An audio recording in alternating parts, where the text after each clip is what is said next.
Welcome to the Stanford 2020 Cricket Show, the series that goes behind the scenes of the Caribbean's top cricket tournament. Today we've come to an island that has a uniquely tropical take on its British background. We're in Bermuda as they get ready for the biggest date in their cricketing calendar. And we catch up with cricketing cop Dwayne Leverock. We also visit Anguilla to get the lowdown during a rub-down from coach Cardigan Connor. Cardi, that's the spot. We talk runs and reggae with Amari and Banky Banks. Plus, we meet the laid-back legend with a deadly delivery, fast bowler Andy Roberts. So stay tuned.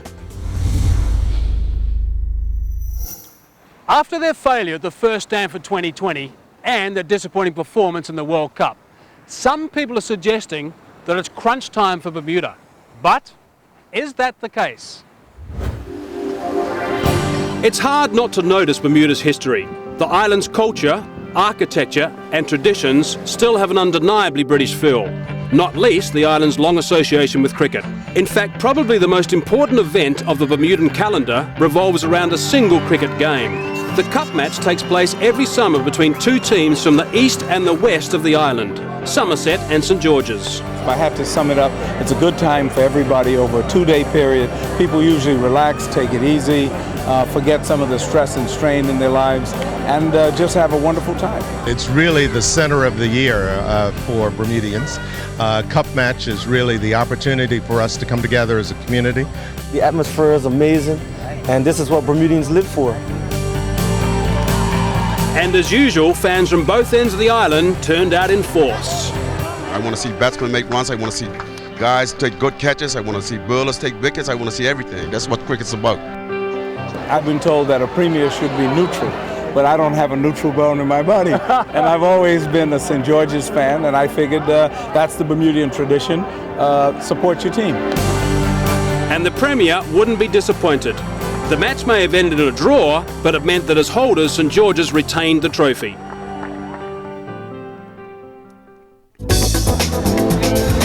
The Cup match is played during the Emancipation Day holidays and is the perfect excuse for a party. It's a typically Caribbean atmosphere, although the reality is that Bermuda is located several hundred miles to the north in the Atlantic Ocean. But it was still very much a welcome entrant in the inaugural Stanford 2020. It was a great lift for cricket in Bermuda at that particular point in time. They saw the big picture in terms of infrastructure development, coaching, getting the young people involved in the sport, and it certainly did that. Cricket on Bermuda remains an amateur pastime, but the island has a strong pedigree. Prior to Stanford, the team had qualified for the Cricket World Cup, yet even for them, Antigua was an eye-opener. When we entered that Stanford tournament, we knew it was going to be big.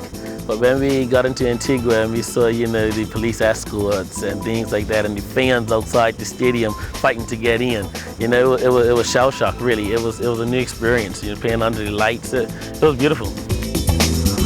Bermuda had a difficult draw, facing one of the tournament favourites, Jamaica.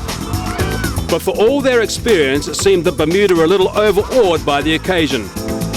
They struggled against the pace and ferocity of Jamaica's bowling attack and managed just 74 runs. Jamaica's batsmen then put the Bermudians to the sword. Bermuda have had a rough evening. I think many of the players at that time felt pretty comfortable and confident that they will go down to Stanford 2020 and do well. But even prior to going, we felt that we were undercooked in terms of our own preparation. But the experience was great, and many of the players learned from that, and we saw some improved performances later on. But Bermuda certainly haven't been lucky with their opponents this time either. They faced Stanford 2020 champions Guyana in their first game. You couldn't ask for tougher than that. But it's a good thing for the players to come in, play against top players, whether they win or lose. If you lose to a team that's absolutely much better than you, as long as you learn from it, then that's a positive thing you come out of the game with. Although there's not much crime in Bermuda, those who do break the law are in for an almighty surprise. I'm going to meet one policeman you don't want to mess with. Like all of Bermuda's cricketers, bowler Dwayne Leverock has to balance cricket with his career. So when he's not taking wickets, he's taking down particulars. Constable Leverock, Mike. How you doing? I'm fine, and you? It's a secure area. You need to fingerprint you. Secure area here? Yes, it is a secure area. You need to have you fingerprinted. Okay. And you. How do you do this? So why is this secure? Why It's is very this? secure. It's a jail area where all the prisoners are cowed, and we need to make sure that everybody's accounted for. Okay. Right. So this is your day away from cricket. So just tell me exactly what you do. My job is to house the prisoners. Any prisoners that's been brought off the street is to be housed here. Okay. How do you mix cricket and this job? How difficult is the juggling? It's fairly easy. Just both disciplines. You know, it's one watches the other. Okay. And what about this? What do I do with this now? I need you to sign this form here. Yes, sign my fingerprints. Yes, sir. Sign your fingerprints. Both of them? Okay. And what about the Stanford 2020? Of course, that game didn't last as long as you guys would have liked. Yeah, it didn't last as long as we liked, but we definitely enjoyed the atmosphere and the camaraderie with the other players. And this year will be much better. I quit. Good. And you really enjoy playing for Bermuda? Oh yes, I wear my heart on my sleeve, and especially playing for Bermuda. You know, it's my country. You know, I give everything for my country. In the recent Cricket World Cup, Dwayne became a hero when he took an outstanding catch against India, a catch which made his name on the world stage.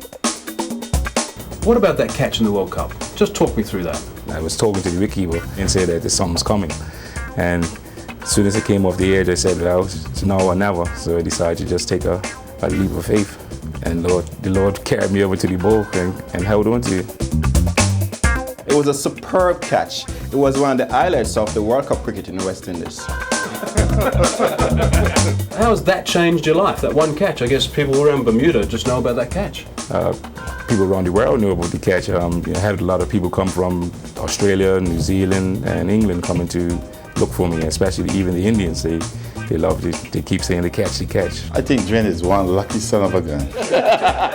You know, very, very lucky. It just stuck in his hand. Serious now? Yeah. Okay. I think it was a very brilliant effort. Actually, it's the best catch I've seen in all World Cup cricket. And I've been watching World Cup cricket since 1975. All right, Constable, thanks so much for your time. Nice to chat to you, nice to meet up. Well done on that catch as well, that was terrific. Good on you. So I'll leave you now and we'll see you probably at the game. Hang on a minute, you ain't going anywhere. What do you mean? You've tried to steal this pen. We're going to arrest you. What? On I didn't steal. Criminal code, 341 of the criminal code for stealing. What? You was trying to deprive us of having our government property. Where am I going now? You're going into the cells. Where? In the cells? Yes, you are. Oh, come on, Constable.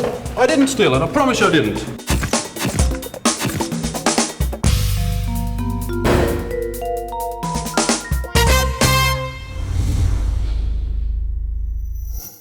For more than 20 years, the West Indies were famed for the ferocity of their fast bowlers. And this week's Stanford legend is the man who paved the way for their pace attack.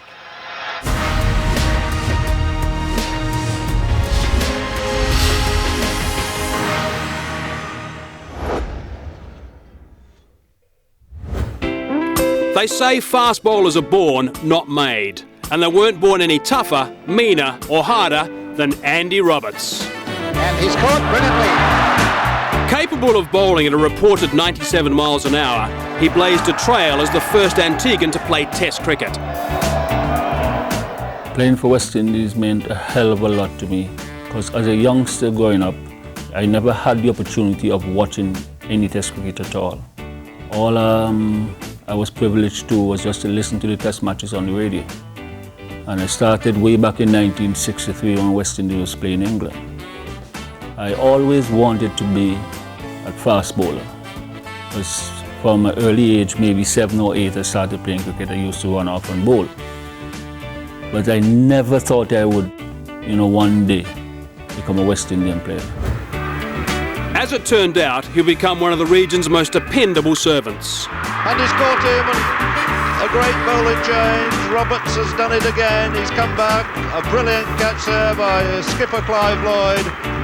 But his international call-up was still something of a surprise. I was with my friends, relaxing, when a car pulled up outside. And somebody came and said, Lester Bird is outside here to me. I said, Lester Bird, what Lester want me for? At the time, Lester Bird, the former Prime Minister of Antigua and Barbuda, was the president of the Cricket Association. He came to me and he said to me, I want you to go back to Barbados. I said, what for? He said, you're included in the Test team.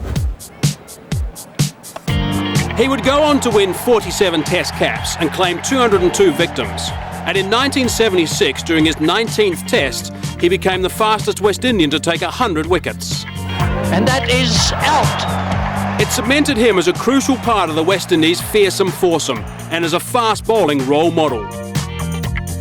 I keep on preaching to them the beauty of knowing how a cricket ball feels, that you'll be able to do, because over the years I've changed also not only my action but my grip, because I started by gripping the ball a lot further back into my fingers, and realizing over the years why I used to bowl a lot shorter, because the ball was too far in. Then I developed now to keep the ball to the tip of my fingers, and that helps me more to control it, and it slips out a lot easier and it swings a lot more. But even more than his ability to swing the ball, Andy was feared by batsmen the world over for his bouncer, often sending down 2 in a row. I always believe that a man must try to bowl a lot quicker if something happens. Whenever I bowl a second bouncer, I jump a little higher than the first one, which means I put a lot more effort to jump, and that effort is transferred into the delivery. I know that if I run through the crease, I will bowl at normal pace. If I jump, I will bowl at genuine pace. It's in the air and it must be out.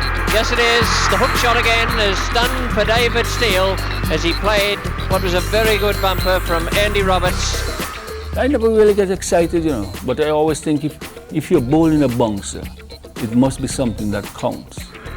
And you don't just decide to bowl a bouncer in your run-up.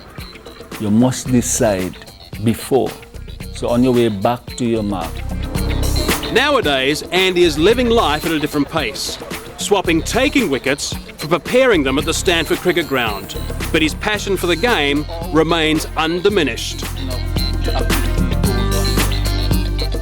Well, I would like people to remember me because I was a fierce competitor on the field.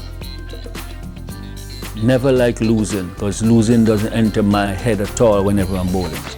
That was the drive that I had. And I thought I had enough confidence in my ability.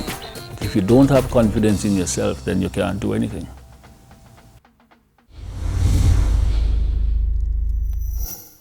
Still to come on today's show, we've got plenty more stories on Stanford 2020.